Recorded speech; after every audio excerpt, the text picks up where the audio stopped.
श्री कृष्ण गोविंद हरे मुरारी, हे नाथ नारायण वासुदेवा।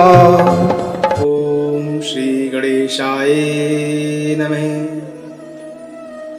ओम श्री सरस्वती नमः। ओम श्री कृष्ण सीता रामाभ्याम नमः। श्रीमद् भागवत महापुराण सृष्टि से लेकर प्रलय तक और प्रलय से लेकर सृष्टि तक की विधि का वर्णन।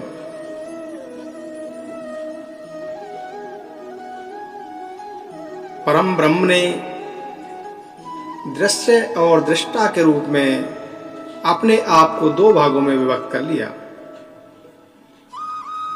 ब्रह्म दृश्य और दृष्टा के रूप में दो भागों में बट गए। उनमें से एक वस्तु को प्रकृति कहते हैं और उसी ने जगत में कार्य और कारण का रूप धारण किया। दूसरी वस्तु को पुरुष कहते हैं। भगवान श्री कृष्ण कहते हैं उद्धव जी से कि हे उद्धव, मैंने ही जीवों के शुभ और अशुभ कर्मों के अनुसार प्रकृति को क्षुब्ध किया और मैंने फिर उससे तत्व गुण, सतोगुण और रजोगुण, फिर मैंने उससे सतोगुण, रजोगुण और तमोगुण, ये तीन गुण प्रकट किए और उनसे क्रिया शक्ति प्रदान सूत्र और ज्ञान शक्ति प्रदान महत्व प्रकट किए। वे दोनों परस्पर मिले हुए ही हैं। महत्व में विकार होने पर अहंकार व्यक्त हुआ और यह अहंकार ही जीवों को मोह में डालने वाला है। यह अहंकार तीन प्रकार का है, सात्विक, राजस और तामस। अहंकार पंच तन्मात्रा, इंद्रिय और मन का कारण है, इसीलिए वह जड़ चेतन उभयात्मक है। तामस अहंकार से पंच तन्मात्राएं और उनसे पांच भूतों की उत्पत्ति हुई और राजस अहंकार से इंद्रियां और सात्विक अहंकार से इंद्रियों के अधिष्ठा 11 देवता प्रकट हुए। ये सभी पदार्थ मेरी प्रेरणा से एकत्र होकर परस्पर मिल गए और इन्होंने यह ब्रह्मांड रूप अंड उत्पन्न किया। यह अंड ही मेरा उत्तम निवास स्थान है। जब वह अंड जल में स्थित हो गया तब मैं नारायण रूप से इसमें विराजमान हो गया। मेरी नाभि से विश्व कमल की उत्पत्ति हुई और उसी विश्व कमल से ब्रह्मा जी का प्रादुर्भाव हुआ और विश्व समष्टि के अंतःकरण ब्रह्मा ने पहले बहुत तपस्या की और उस तपस्या के बाद मेरे कृपा प्रसाद प्राप्त करके रजोगुण के द्वारा भूभुवस्व है, अर्थात पृथ्वी, अंतरिक्ष और स्वर्ग, इन तीन लोकों की और इनके लोकपालों की रचना की। देवताओं के निवास के लिए स्वर्गलोक, भूत और प्रेत आदि के लिए भूलोक यानी अंतरिक्ष लोक और मनुष्य आदि के लिए भूलोक यानी पृथ्वी लोक का निश्चय किया गया। इन तीनों लोकों से ऊपर महलोक, तपलोक आदि सिद्धों के निवास स्थान हुए। सृष्टि कार्य में समर्थ ब्रह्मा जी ने असुर और नागों के लिए पृथ्वी के नीचे अतल, वितल, सूतल आदि 7 पाताल बनाए। इन्हीं तीनों लोकों में त्रिगुणात्मक कर्मों के अनुसार विविध गतियां प्राप्त होती हैं।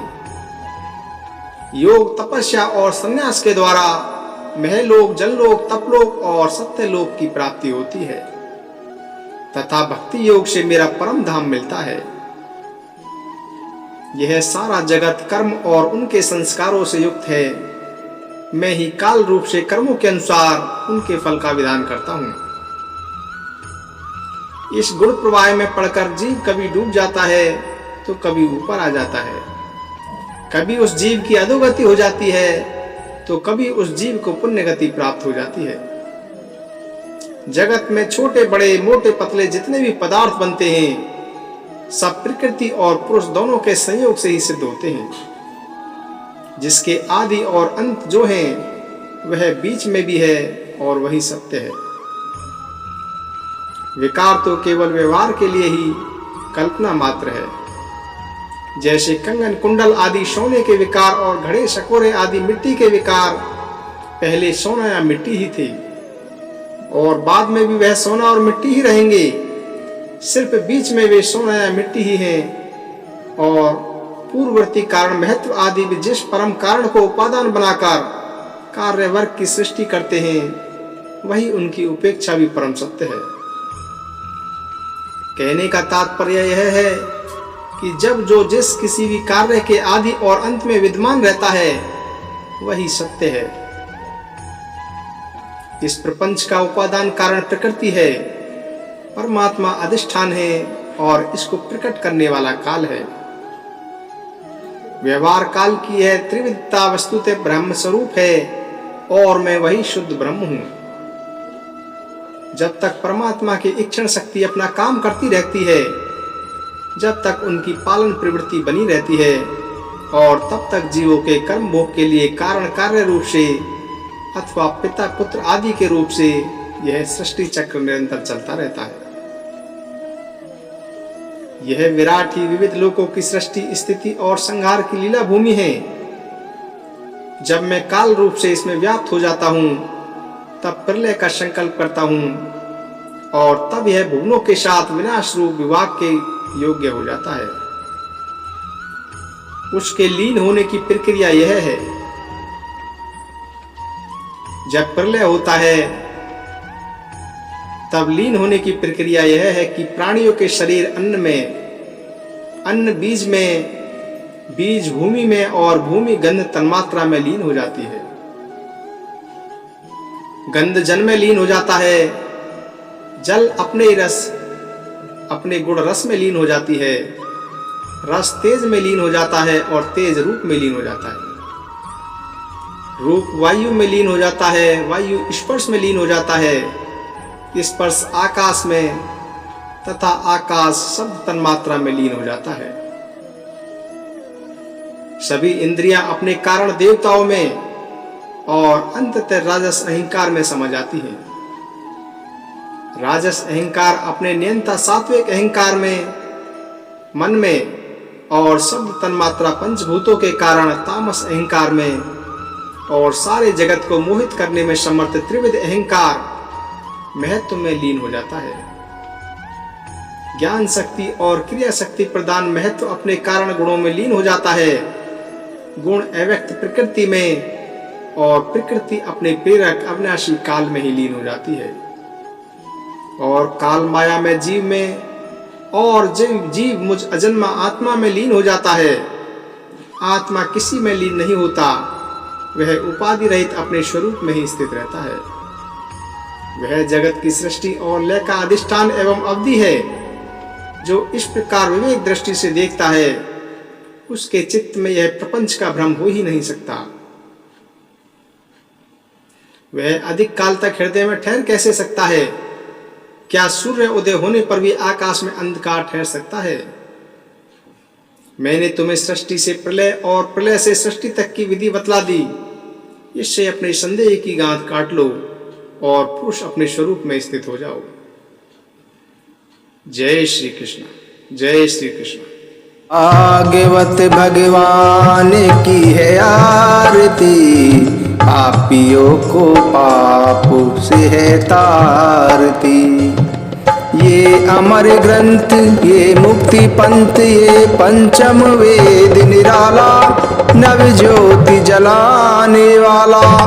हरि नाम यही, हरि धाम यही, यही जग मंगल की आरती। पापियों को पाप से है तारती। श्री भागवत भगवान की है आरती, पापियों को पाप से है तारती। ये शांति गीत पावन पुनीति पापों को मिटाने वाला, हरि दर्श दिखाने वाला। यह सुख करनी यह दुख हरनी, श्री मधुसूदन की आरती। पापियों को पापों से है तारती। श्री भागवत भगवान की है आरती। पापियों को पापों से है तारती। ये मधुर बोल जग फंद खोल, सन्मार्ग दिखाने वाला, बिगड़ी को बनाने वाला। श्री राम यही सघन श्याम यही प्रभु महिमा की आरती। पापियों को पापों से है तारती। श्री भागवत भगवान की है आरती। पापियों को पापों से है तारती। श्री कृष्ण गोविंद हरे मुरारी, नाथ नारायण